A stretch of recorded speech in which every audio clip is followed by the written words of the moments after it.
Slightly foxed. Descending the steps to the grass market, we met a fox coming in our direction. "A fine night, Mr. Renard, and where might you be off to?" "On my constitutional," he winked, swishing his brush, and hunched on his haunches said, "Did we know he could trace his family tree back to Burns's stay at the White Hart, his forebears thriving on cockfights?"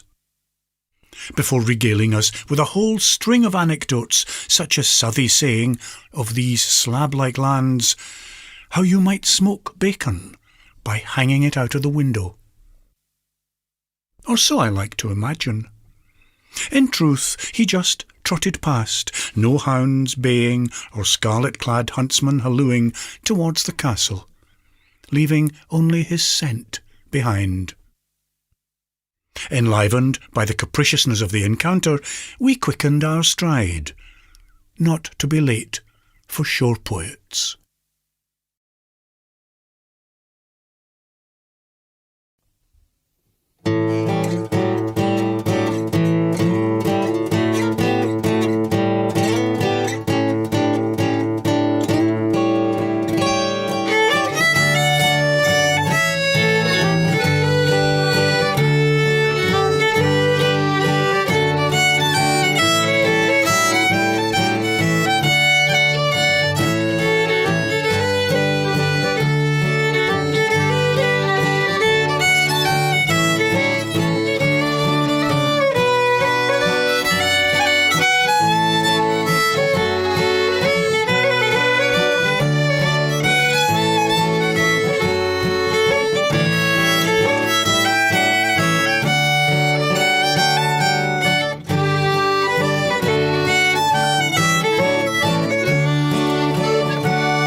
Close names.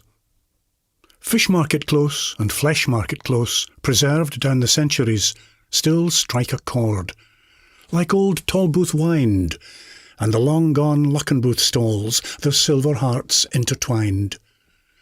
While Hammerman's entry summons the bellows roar, ring of iron on iron. And on Bar's Close, Cromwell's Ironsides billeted after battle.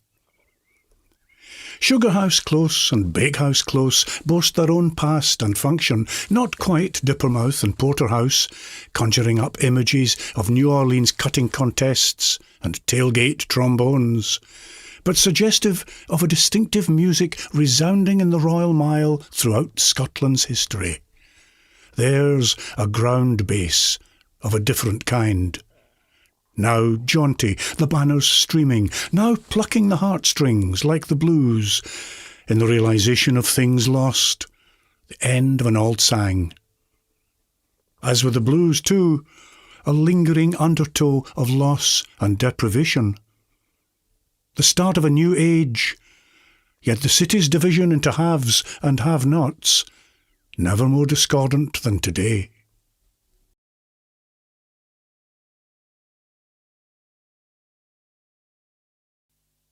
Graduation Day. The bluff heave and hillslide of Arthur's Seat turns butter-dribbled green and streaked fox pelt, then glouts back to crow blue and gristle grey. It weighs on the edge of the mind and rings with the hills of Edinburgh to frame the eye, as crowds dressed to the nines in jet brogues and stiletto heels note the tricks of light and architecture, spires and domes of black binny shale and Craigleaf sandstone, raised on free trade and the slave trade. At Dreghorn Barracks also, new recruits are filed on parade, as the sky turns from cobalt to blue-ray, and 40-faced hills turn 3 new shades of green-brown-grey, as if to say, you've arrived at the beginning of a chapter not yet written. To all these in display gowns and uniforms, smiling to be captured in digital frames, bursting to enter the fray, where they might flit swifter than the hills which, yet again, gizzen and glay, as if to say, there's a time to get and a time to lose, a time to keep and a time to cast away. To those in closing down offices and dole queues, who watch these graduates stream into bars like cowslips, tormentals, and May-bloomed hawthorn along a springtime loan, as if such words might stay the ring of hills from pressing like hands around a throat. But the sky lifts again, and the hills unearth new green from 40 shades of grey, girthing us together, to be second-guessed no more than those put upon, who smile upon these fresh faces, bringing new reason to say, forgive us our debt. Today we have begun to plant, and we await the harvest.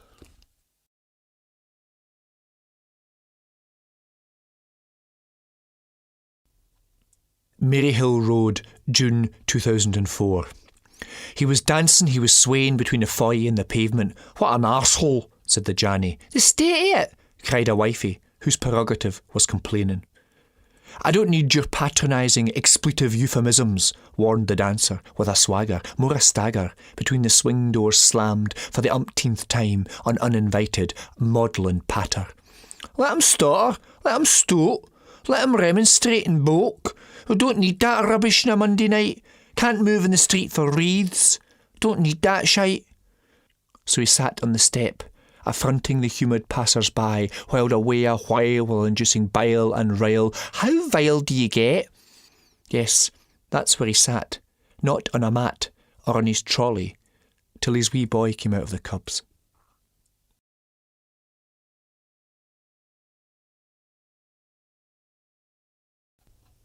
Bucket of frogs.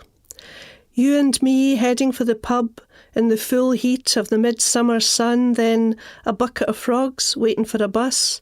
That's what it looked like.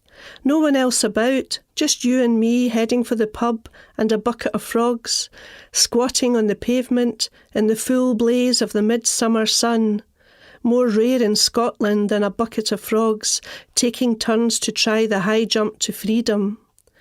Do we leave them to croquet, boiled in a bucket, or splattered under rubber in Dalry Road? Heading for the pub with a bit of a detour to the summer cool canal with a pail of hot frogs, talking about gum trees, other frogs we've known, books we've read, and the things that come to you when you're trying to find the words with a bucket of frogs in your hand. Heading for the pub with a story on our lips, the day we saved the frogs, and later you saved me.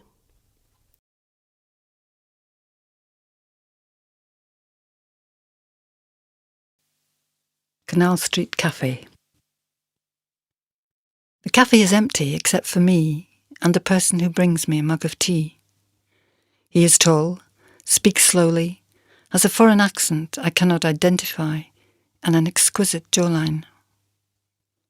Thick moisture on the inside of the window. When I run my finger over it, water drips down the pane, and outside it is raining. A newspaper lies on the table next to me. I am writing in my book, and the footsteps of the man who served me move slowly across the cafe. Measured steps I hear quite clearly above the whiny chatter of the radio. I'm just about to look up when he picks up the paper, walks back again behind the counter.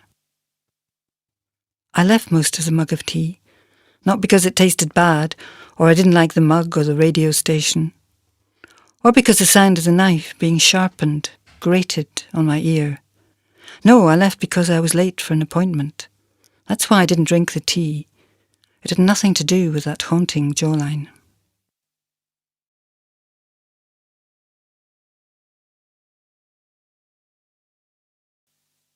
Market Street, Albania.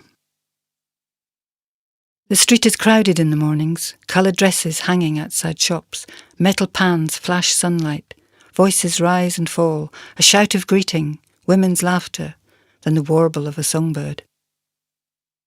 In the afternoon, the shops and kiosks are all closed.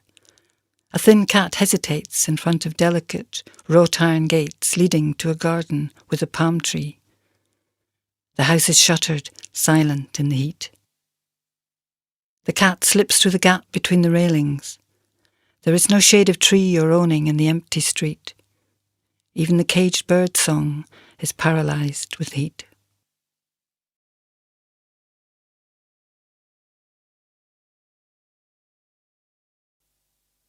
Oraman. I'm na the sort to clean the van afore it gans in for the MOT. Let them see it how it is, sharned and clarted wi' glor like me. Still I'll shake your hand and bid ye a how do you do.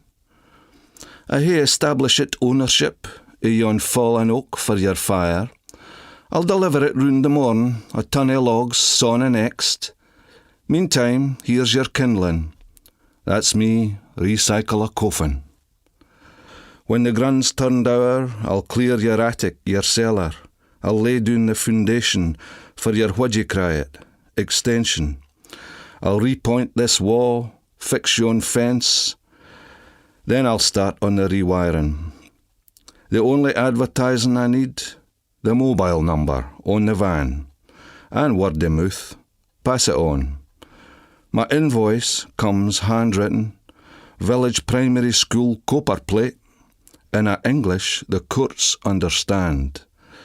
For paying prompt I'll thank ye, wi' a pheasant ready plucked, or you'll open your door the morn and find slumped again the jam like the prodigal, a sack o' spuds. Let me ken how you do with them. I'd be glad of a warm at your fire, a cup of tea, a wee plain biscuit, but there's something I canna thole in how you serve me, like as if there's a thing broke in your life.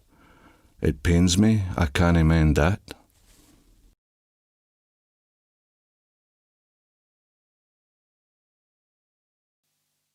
Infirmary Street Baths.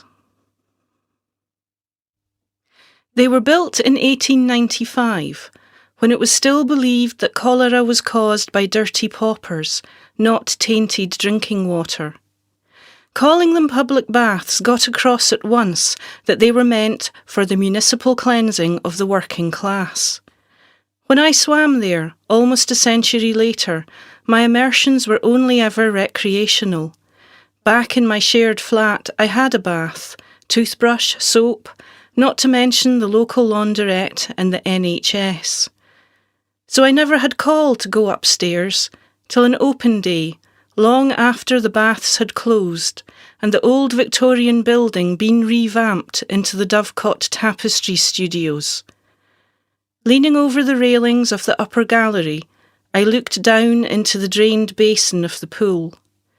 3 weavers sat at their looms and plucked at the warp as if it were a harp. Where I used to shuttle up and down, counting out the lengths, and the weaker swimmers darted back and forth, filling in the weft.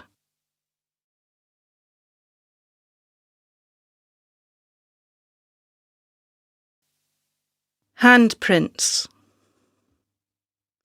I'd guess they were a man's, by the handspan and finger length, perhaps the very chap who trowelled on the wet cement and saw his chance, before it set, to parody or emulate Hollywood. Pegged out now on the pavement, like a child's poster paint print, set solid in the grey concrete, perhaps it's not the same thrill as finding similar prints against ancient cave walls, or the tracks of feet in prehistoric mud.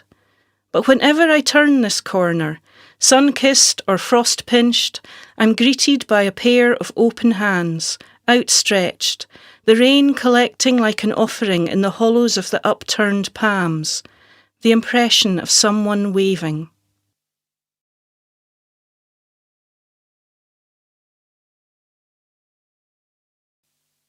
Concerto for the Left Hand. Tonight the programme notes introduce a concerto by Ravel, composed for Paul Wittgenstein, who took a bullet in the elbow during the First World War. A tour de force, the conductor Deneuve says, before he raises his baton, and at the end there are tears in the eyes of one of the strings players as the soloist takes his bow. He has both hands, his right arm redundant only for tonight. He holds on to the edge of the piano stool to remind himself that his phantom right hand has gone, its cadenzas and glissandi silenced like the guns, his shirt's empty white sleeve pinned to his breast, where once a medal doubtless shone.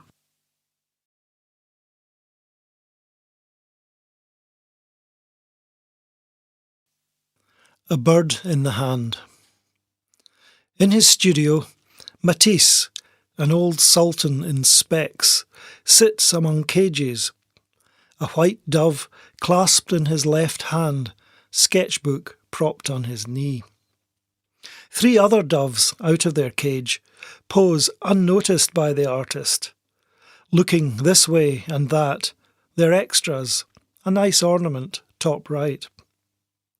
The charcoal gives the single dove its new shape, its freedom on cartridge. Which might we envy? The bird, fixed forever on the page, or the dying man who feels its heart pulsing through warm white feathers?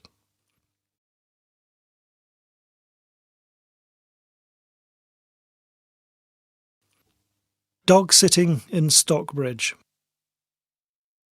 Stoic, not cynic, your daughter's dog, Badger, hirples along Glenogle Road.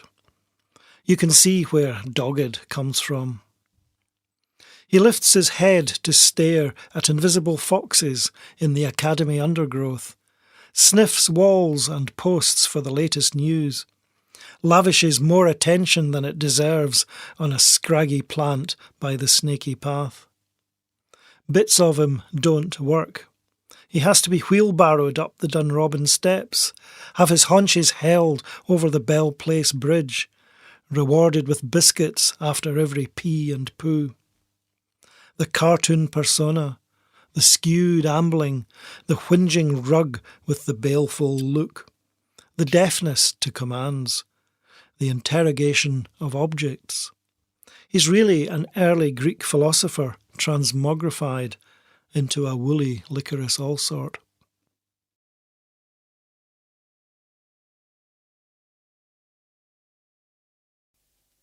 Excavations. Tommy brings his find up to my desk for a less than expert evaluation, a coin he's dug up near the embankment. Blackened now and worn thin, yet I can see it's nothing more than a threepenny bit. But of course he's never seen such a coin before, and so he thinks it could be Roman. Still, he's been digging up the past right enough. I think of the day in halls when Marie told me of her life and the time it took to make a batch of popcorn, real American popcorn, the first I'd ever tasted. I learned how her rich parents mailed her cheques to stay away, But she was content, she said, measuring out her days from dig to dig. Not a real archaeologist, she confessed, just one of the brush and trowel brigade. I suppose if I'd been older, or feeling less of a hick from the sticks, I might have asked her out, the thought of strolling along Great Western Road beside that dark-eyed Brooklyn blonde. But I didn't, and paid for my lack of temerity by spending the day in Glasgow alone, feeling I'd swallowed a sack of confetti, and paying for it again, it seems, with Tommy's coin, that might have been Roman, but isn't.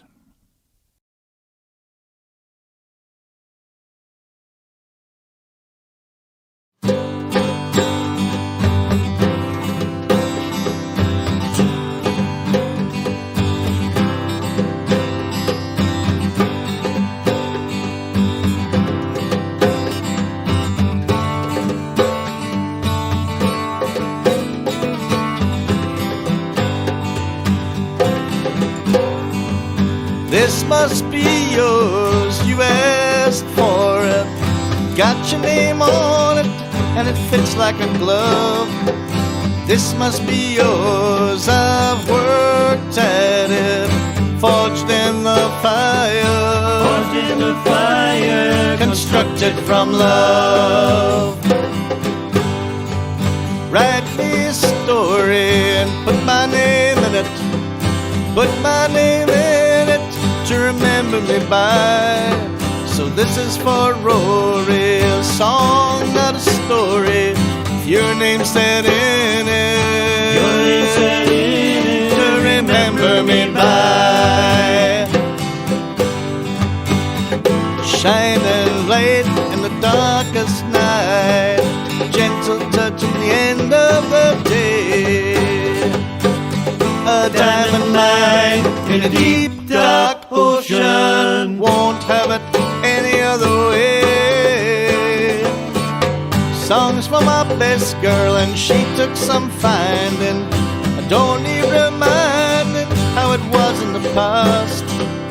Songs for my best girl, for ties that are binding. The road that was winding, but we got here at last. Shining light in the darkest night, gentle touch at the end of the day. A diamond mine in a deep dark ocean, won't have it any other way. This must be yours, you asked for it. Got your name on it, and it fits like a glove. This must be yours, I've worked away at it. Forged in the fire, forged in the fire, constructed from love. Forged in the fire, forged in the fire, constructed from love.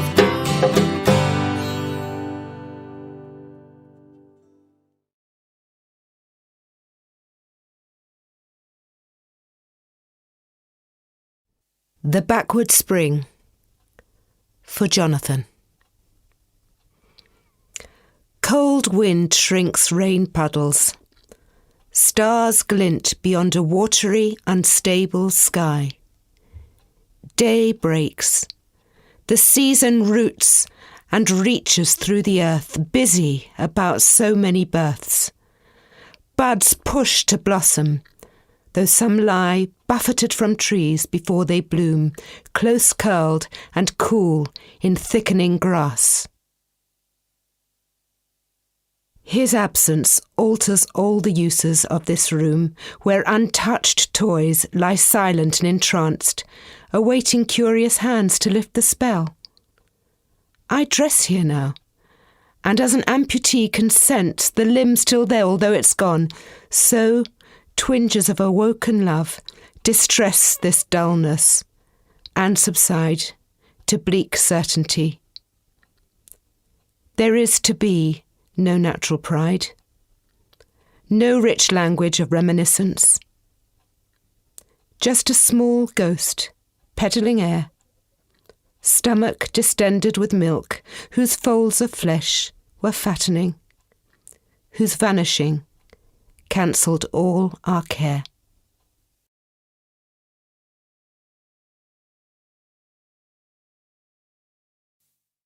Nichttochs. If I could thraw the cold wind's blast, and thole the end it's rocked for thee, nae glenty backwards were I cast, no ken I will, it canna be. We twa are cast upon this world, thirled to the yoke frae hour to hour. Our past is kent, our vague is Harold, and we maun live, but to endure. Hush nu, my bairn, the nicht is here, the lichte day is smoord indeed. Here in the dark, my love shines clear, and for this blink, thy spirit's freed. So sleep, my bairn, nae harm or pain can mar your slumber on this nicht. The love that bore ye lang since syne, shine round you like a gouden licht. And for this nicht you're happy doon, your face is brent, my bonny lass. Smell in your sleep, my bairn, too soon, you'll ken weel what must come to pass.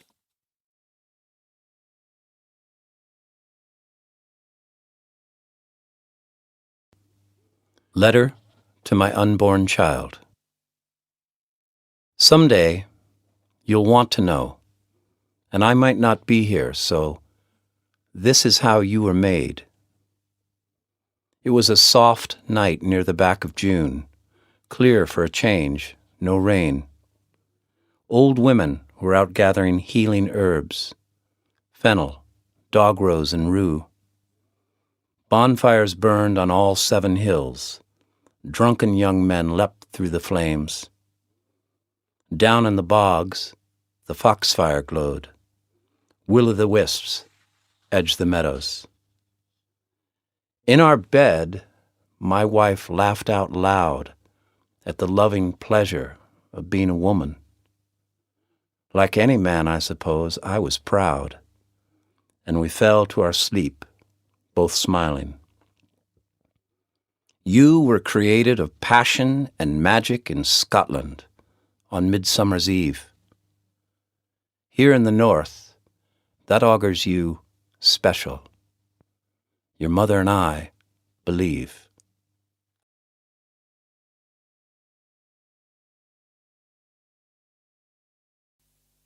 Irgain Churi, Fragrant Affliction.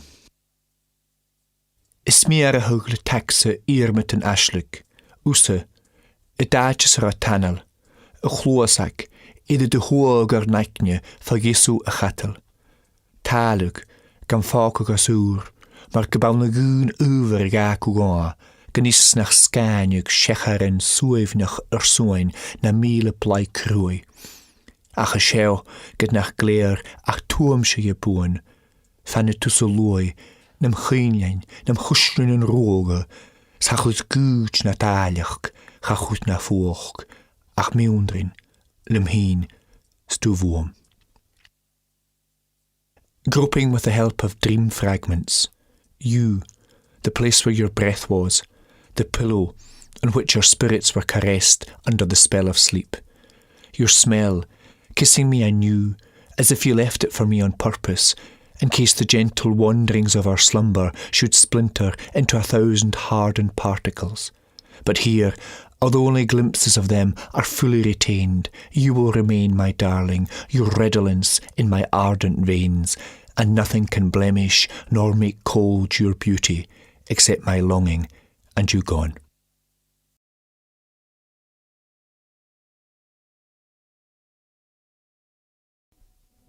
Archipelago. My husband levitates at night, as birds begin to vibrate and snow sifts from the curtains. I wake to see him lift another inch, cat-curled on his side and soft as bread. He faces away, but I can tell he smiles. Every breath huffs with smile. I don't touch him. I fear his rest. Worry my stranger's reach will stop his heart. My mother searches drawers at night. Thunk, thunk. I can tell they're empty, the next room made hollow with the slap of resinless MDF, It's peculiar Calvinism. What does she look for? Not careworn vests or handkerchiefs, not turtlenecks or figure-hugging skirts. She prefers pantsuits these days, the shed skin of shapes. My daughter lines her tired eyes at night, violet or ultramarine, even when she stays at home. I can hear the tinny iPod dreaming. Its tusking irks me like no other sound, insectoid, subtly overbearing. At least she is here. It makes me wince, finding a vein in my head, but it ticks my melancholy girl to sleep. My son is like my husband at night, lost to the pillow without complications. The story he reads behind his lids would shock me. I choose not to inquire, either alone of myself or of my friends with famished boys. I know his hair smells like pan drops, his feet slop over the bed. He is an open lotus flower.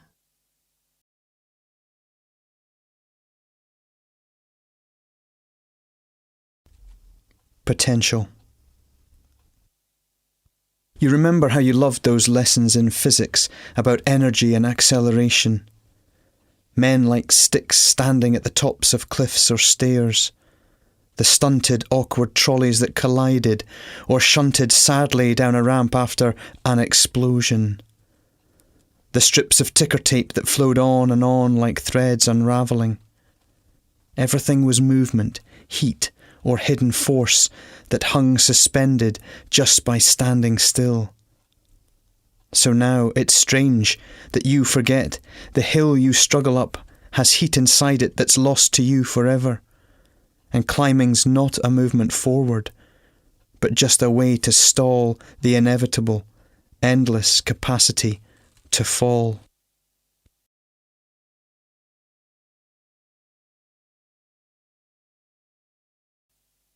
From the classroom window. The trees the 5th year planted shiver in the January rain. Gulls scavenge in the playground, stab at sweets and chewing gum. The teachers' cars are mainly red and mostly nearly new, spick and span enough to do a used car salesman proud. Here comes the wee man, same route every day across the playing fields. Exercising more than just his dog, he treats it as some ancient rite of way. But he'll have to hurry if he wants to miss the deluge set to come. Dark clouds are massing everywhere. A threat of education's in the air.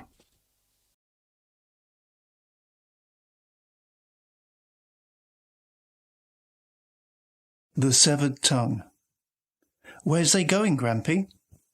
Fondling the tin marker in the calf's ear, I felt its coat of dried mud shudder as his hand came down once more.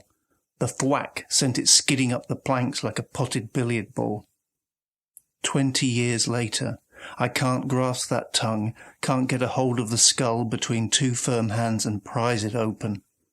My accent was drained out of me, a slit bullock over a drain, taught to sound better, my nose forced down in a trough of grammar. Those words that dripped off his tongue, the lolling, spittly threads of long Berkshire A's and R's, were sluiced clean away. Now I stand at a window in Oxford's covered market, looking down through my reflection at a tray of severed tongues, trying to find a bucket for his vowels.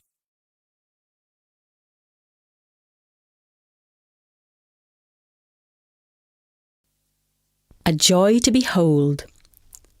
A young thing a lass gied the guttin in Lerrick, her arls lang paid and the money laid by. She was trang wi' a lad wha had little to offer, but a heart that was honest and a smile that was shy. Hand over hand we were hauling and hailing aff a musa, a catch, a joy to behold. The dim riv was spreading, where backs they were bracken, when up with the net came a brooch made of gold. He'd gone to the sea and saved I's pinga and bought her a brooch made of amber and gold. She vowed she'd wear it to but the gutting every day of her life, till gian twa faald. Een night she sat minding the nets for the drifters. The preen came undone, the broch fell on her lap. On a war o' her loss, I' the glim o' the collie, she rode the wide heart o' the net. She was greeting and gowling whenever she talked on the lad that was gien her the bonny gold broch. Would he think her that handless for losing the minding he'd brought for the sailing to seal their love match? But he loved her far mair as her bonny blue een, and her hair had shone amber as fine as could be. The broch had could ging to the depths of the ocean, for his love was as wide as the arms of the sea. A fisherman wailed out for the herring, had kinda giet ower him. He maidna a sound, but brought it back hame to his bonny young daughter, gaan to the gutting when neist season cam round. Dat young tongue lass giet the gutting in Lerwick, her arles lang paid and the money laid by. She was strang wi' a lad wha had little to offer, but a heart that was honest and a smile that was shy. Hand over hand we were hauling and hailing off a musa, a catch, a joy to behold. The dim riv was spreading, where backs they were bracken, when up by the net came a broch made of gold.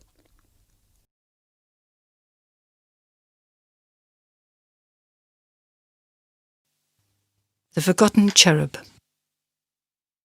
You do not want to knock, implying separation, or formality you've chosen not to feel. You do not want to walk in either, assuming a connection that you know by your impatience is not there. So you rattle at the doorknob, a hesitant demanding, mixing manifestos, ultimata, and your unshakable intent. Once across the threshold, hands in pockets, shoulder to the wall, you mutter revolutions into corners of the room. You look like the cherub left out of Michelangelo's fresco, endearing and defiant, looking for the corner of the canvas where you feel you must belong, as if it was the last place on this earth you cared about.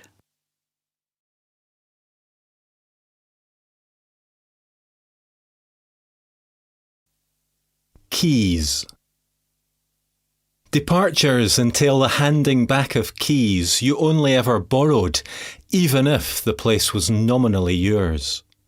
Return, you'll have to buzz, announce yourself, convince the key holder you're not a threat, your voice, flattened by the intercom's electrics, belonging to another world, another stranger. Oh, keys entail responsibilities. At one time I had 6 bunches, complications moving home and office. They weighed me down, me worrying I'd left the one I needed. No, better when, in transit, I carried none at all, dependent on acquaintances, on friends of friends, to open doors.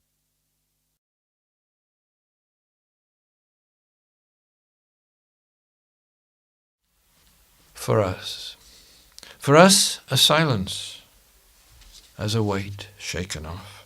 For us a gift, for November blazed. For us a life, again after silence. For us a love, flared on the hills. For us an hour, lichen bright. For us a brightness, sea mark sheer. For us a dream, a sailed caught up. For us a birth, to keep what is. For us a joy, retrieved from the shambles. For us a work, as rain after drought. For us a sleep, and this is where we are.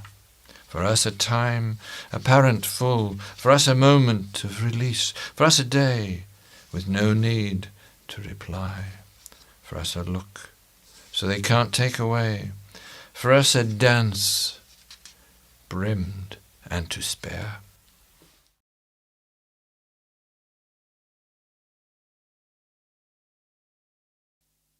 Why it took so long. You were otherwise occupied, and so, in a thistledown way, was I. Also living in the wrong town, and not done with the lunacies of youth or the worse ones of middle age. There were children, of course, taking priority in energy, money, love, and books to write, and much mellowing and tenderising of the heart to be done, and all the impedimenta of history, fantasy, expectation to ditch, and the firewall to take down, and the barbed wire brambles to snip, and the breastplate to strip, and the lookout to drug, and one's mother to silence, and one's cover to blow, and one's heart to risk. Even so, when my waist was slim and my hair still brown, where were you?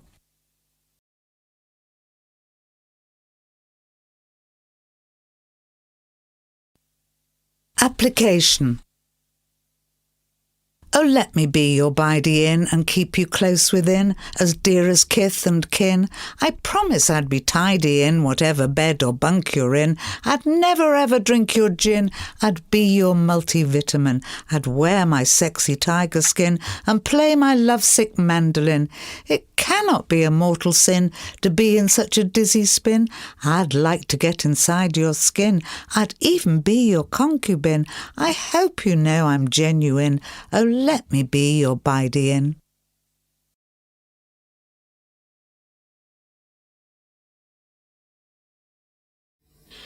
It is not.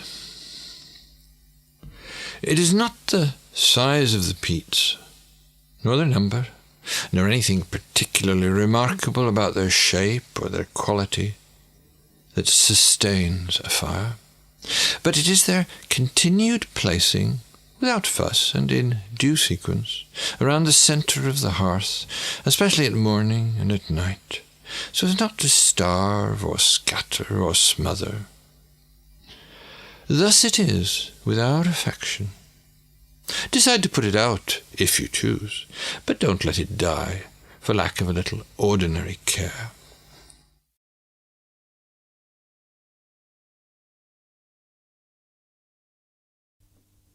The Great Journey. The old couple board the train and make for a table with facing seats. The woman says, "You sit here and see where we're going. I'll sit there and tell you where we've been."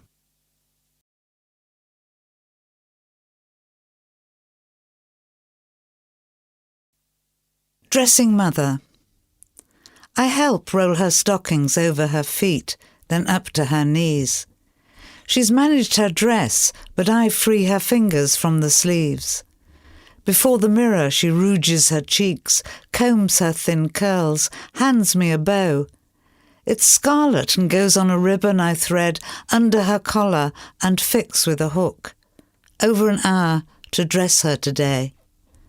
Such an innocence stays at the nape of the neck, it fumbles my fingers.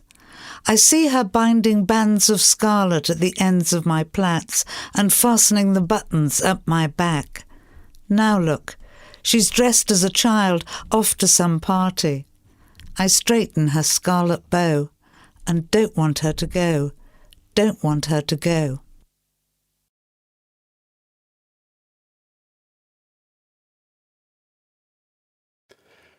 Coronach. The deed breakfast quite like at our table. They tak their sates afore we're walkant, waiting soonless on a taste o' warmth. They cleek us by our arms to talk about the affairs o' death, strachlin to fin a caller vice. We hae nocht to say to the deed, nocht or our muckle. Mair nor a body can bear to speak out, mair nor a word or a life can haud. Syne we sit and listen, day after day, ettlin' for the wee bit word that'll gar the stoonin' in our hearts devolve. And the deed bide anent us in our kitchen. Their whispering voices a such o' pain, a seasonless smur on the glass.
Argument with the future.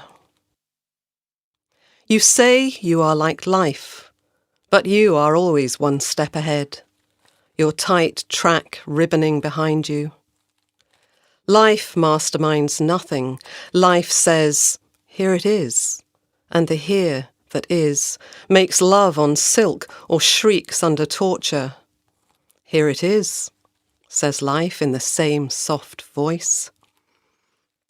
You say you are like death, but your instrument is not the scythe. Your turnstile gives with a click, and the petals of the iron daisy ratchet us through the one-way gate.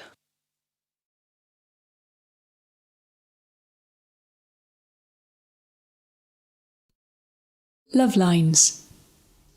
If you could see the trackways of lips, hands, bodies, trajectories drawn by decades of desire, we would all walk striped as zebras, spotted as leopards blending into jungle shades, wearing our skins as charts our loves have drawn on us, highways and small pathways of adventurous touch, crossroads, meeting places where our different lovers have blazed their trail, like dark maps marked with clusters of electricity, the world at night photographed from space.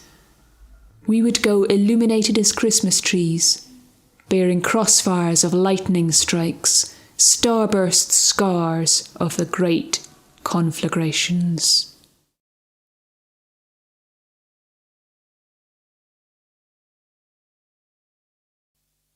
Utter. A poem is hovering in the southern sky, its meaning waxing, waning like the moon. Its words could touch upon your hair, your mouth. I just don't know how it will end. And shifting cloud might make the substance thin. All might come clear if only I could sleep. My syntax cracks, words warp unless I sleep.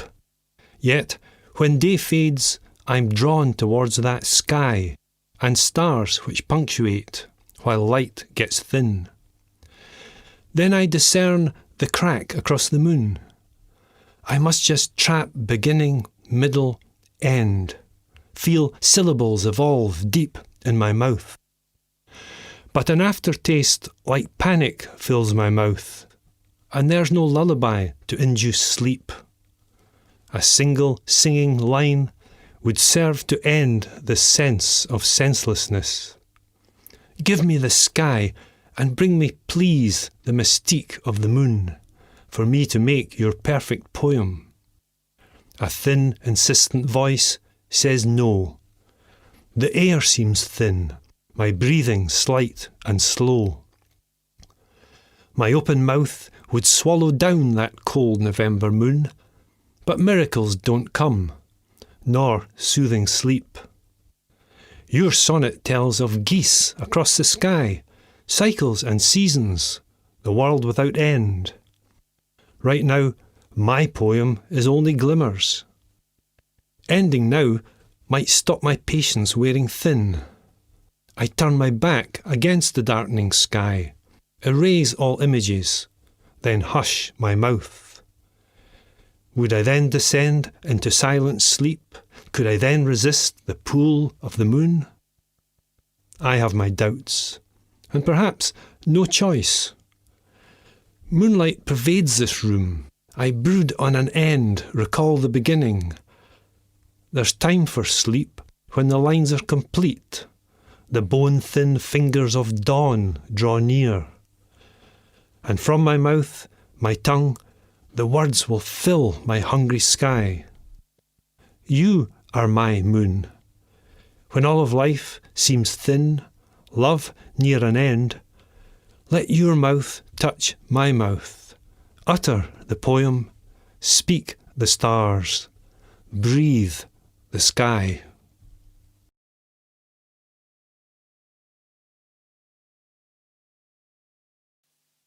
The invention of zero. What like was it, this abundant world, where nothing was not, No neat ring shackling us to absence, no way not to count or be counted, where everything filled without this empty nest of a number perched in the mind. Everything swerved its wide white oblivion. And could we, given the state of our knowledge, live with the lack of it, unable to quantify certain populations in the wild, the exhaustion of our reserves, the number and intensity of cries in the night?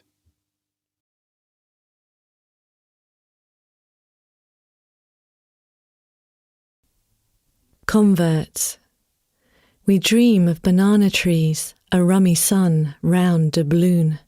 A Jamaican breeze sifts through washed linen, makes shirts and sheeps gape feather mouths. We'll never go, but know the sand is a spread of lit coals that scald underfoot. We'll never go, but the church of God of prophecy calls to us, prayers rooted in the breath of doze, Bibles tumbling from our laps.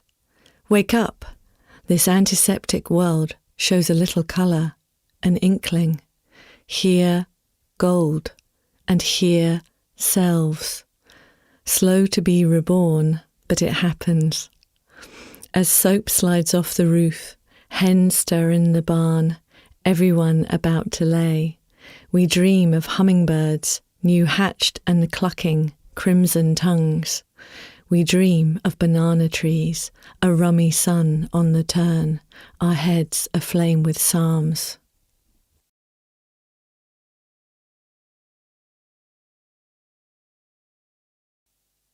Blackbird 4. See me, see my voice, see my neck of the woods, miles above the rest. See my hen sitting on her eggs, a wee gem, keeps the nest spick and span, and aye gies me a wee peck on the cheek when I get back for all this territorial work, and never a peep out of her. So don't mess with me, it's just my beak that's yelly.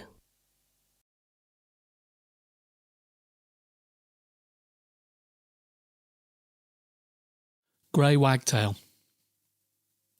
The river racer, foam of sulphur, is dart and shivered mercury, a scattered feather pitched in peat, which whisks the water's surface clean.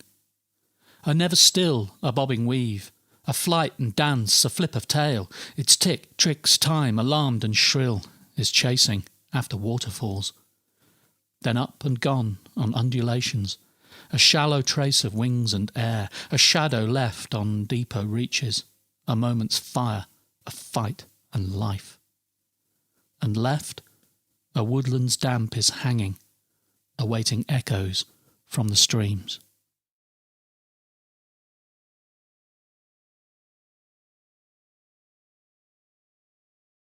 A kite acquires life by grace of a string, hovers a hawk in arrogance, then tumbles, undone by a gust, darts at the least slack, a hooked fish, in its bondage making explicit the intimate texture of the air, skimming a thrust from the bounty of the wind, a tethered missile.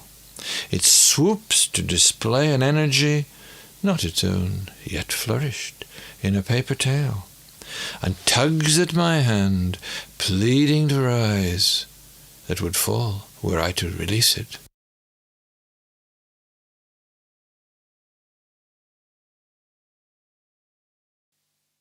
Toy farm.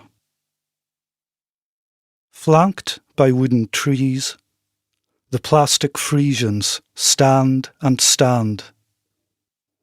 Beyond his model house, a tiny farmer leans forever on a cross-barred gate. I hear him utter nothing to his silent dog. My shadow falls over the farm. Insanely, I am swept by pity for the plastic farmer and his plastic dogs and cows, because my shadow moves across the farm, because I watch my shadow move across the farm.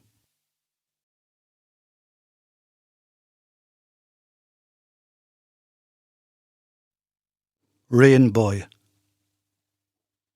Gobbets of slush rise up from wheels of vehicles abroad on saturated minor roads, which always lead to the horizon, never towards home. Mud angels blink their dangerous pooling eyes, weep puddles just for you. Rabbits stare from holes, startled for you. Rain Boy, where are you travelling through all these dreadful nights? An easterly sews your eyes with stitches, sighs through the ditches of your memory. And we, at our dishes and our tea, among the warm towels and our certainty, must watch you blister in your shoes. Far past the headlamps, framed against a ghastly sky, mountains stand like cudgels. Listen, Rain Boy, can you hear the wolves? They are singing just for you, telling that tale of how you wander through our history, tottering on broken, holy feet.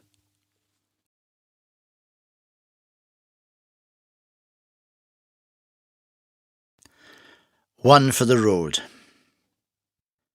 The headlights beam into the dark, illuminating silence the vehicle moves into.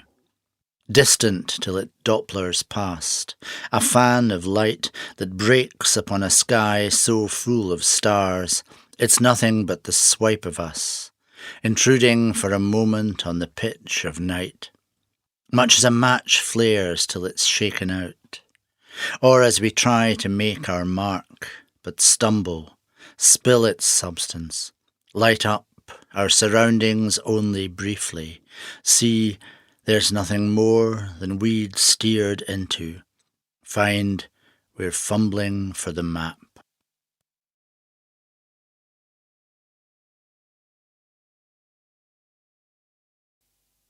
Song of Barbed Wire. I am the great divider. Before me was empty space, wide open. 1876, my tips glint silver in the Texan sun. I bring the longhorns up short in the shade of the Menger, and you are awestruck. I've made great strides since, so nothing else can. I fence off, separate, call a halt to free-ranging. I bring order, straight lines to undulating hills. Tackle me at your peril, I will embrace you. The barbs of my single twist, double twist, concertina coils and razor wire ribbons grip and rip, tear and maim. I execute decisions you make in cold deliberation. However much you multiply, I create division. This is not your land, this is my land, every severed piece.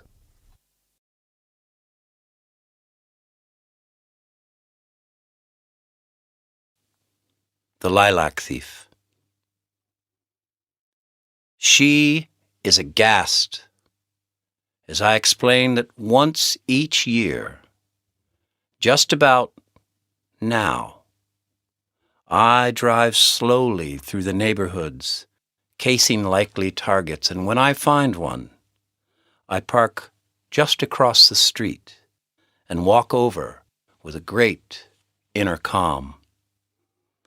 I use the very sharpest snips possible and cut 1, 2, but never more than 3 clumps of perfectly bloomed purple lilacs, and then move on until the lead-heavy scent inside the car makes me almost dopey. I bring them home and arrange them in vases, place them where they'll find afternoon light. But she cries, "That's just wrong. Lilacs belong to all the people, yes." I say yes, and I am one of the people.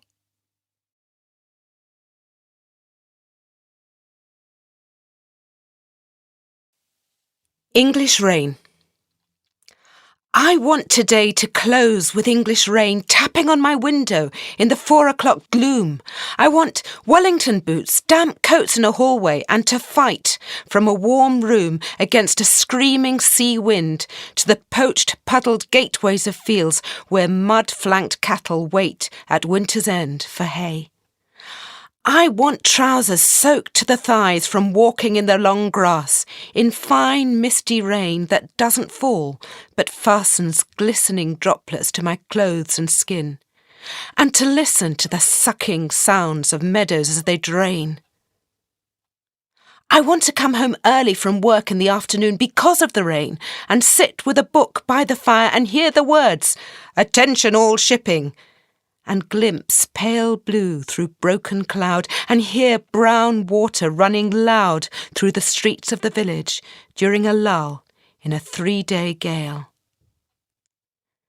Today, on this parched, dusty plain, I want rain to start falling and not to stop until trees take such deep root they can only turn green as they begin to do in England now, thanks to the English rain.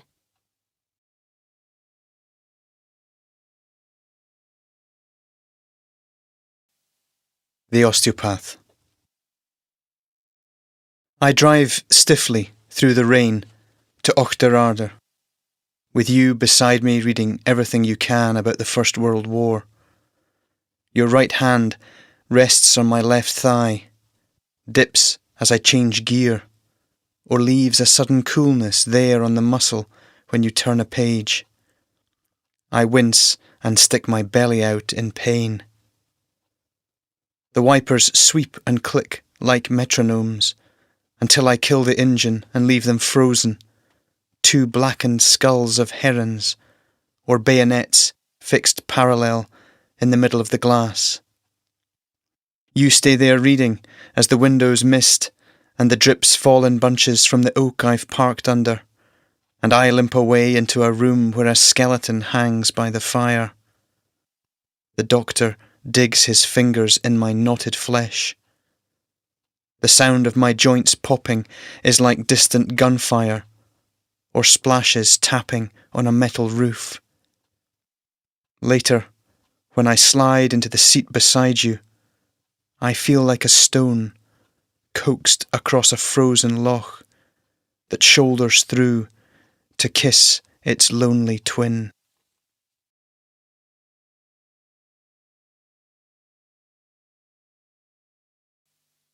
Driving in autumn. On the Struthkinnis Low Road, I remember a voice from last night's dream. Let go of the reins and let your animal carry you. Then form follows thought into my headlights, a flow of fur from road to verge, tawny brushstroke sliding into damp grass. I brake, unbuckle myself into my animal. Now we are travelling through stiff stars of cow parsley. High up, black leaves arrange themselves against the moon. A beetle drums its gleam across our path. And in this night's cacophony of smells, our seed-beaded pelt yelps out its acrid scent. We are a long time gone, long enough to hear the wing beats of sycamore keys, the small explosions as each splitting seed begins its long dive into leaf mould. My animal carries me faithfully through a rip of brambles back to the verge. Now every weed in the ditch is breathing. Even the tarmac is alive, even the ticking flanks of my car.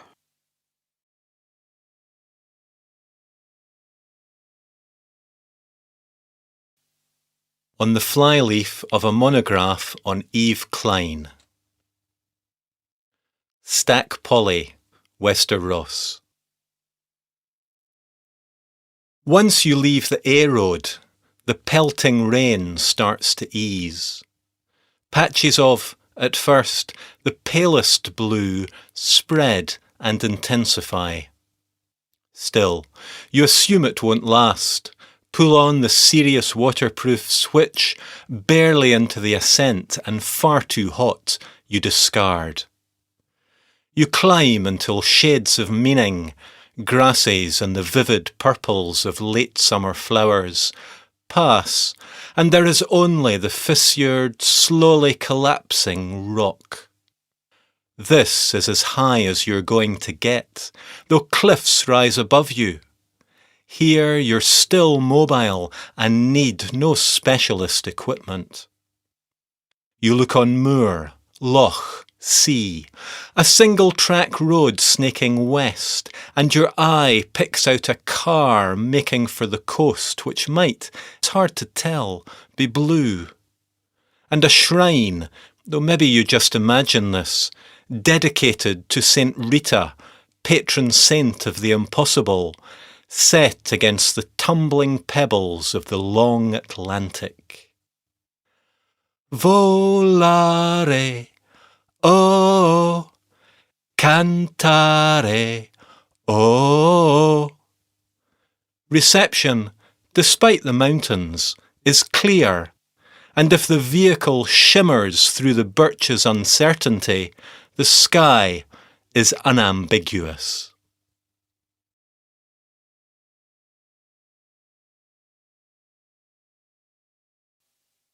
A definition of space.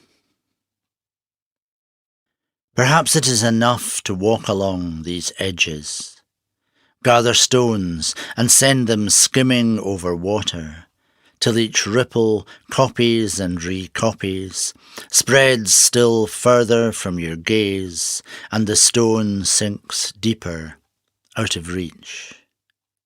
At these places where the meeting and the parting are the same, the sands run smoothest, shores are banked with rushes whose singularity of line stands sheer and pencil thin against the space each interrupts, until they flower. A seed head budding from the stems whose starkness seemed exact before the breeze got up. The light changed in that way you'd often heard about that brings the distance close to shore, and you began to notice how things were. How rush stems paired and danced in moving air, formed geometries, inclining to each other, held space the way a pair of hands cups time. It is enough to know this, see how right can be the bending of a line, how integral the angle of these stems to their perfection. They hold your eye, as from the shore you take the gift you've chanced upon, thinking simply that the stone which rests a moment cool against your palm must be as perfect too, that it will find the water fitting to its temper, move across the surface, will not cease. And in the endless light of June, you crouch down at the lakeside, make the throw. It goes and goes.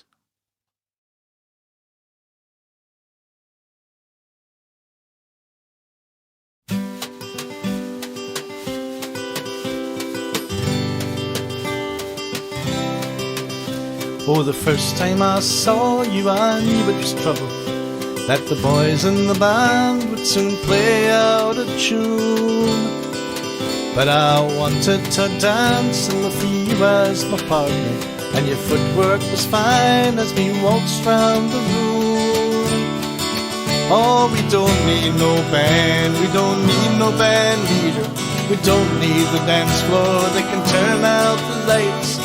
New moon is shining, the city is sleeping, and I have the pleasure of the last dance tonight. I remember that time in the coldest of winters, how we danced and we danced through the dark diamond streets. Well, I'm no Fred Astaire and you're no Ginger Rogers. Footsteps were fine and we never missed a beat. Ah, we don't need no band, we don't need no band leader, we don't need the dance floor, they can turn out the lights. New moon is shining, the city is sleeping, and I have the pleasure of a last dance tonight. Wear the red dress for me that reflected the moonlight. Pipers and drummers will beat the retreat, and we'll dance once again till the whole world is spinning. Once more round the floor till the dance is complete. Ah, we don't need no band, we don't need no band either. We don't need the dance floor that can turn out the lights. The moon is shining, the city is sleeping, and I have the pleasure of a last dance tonight.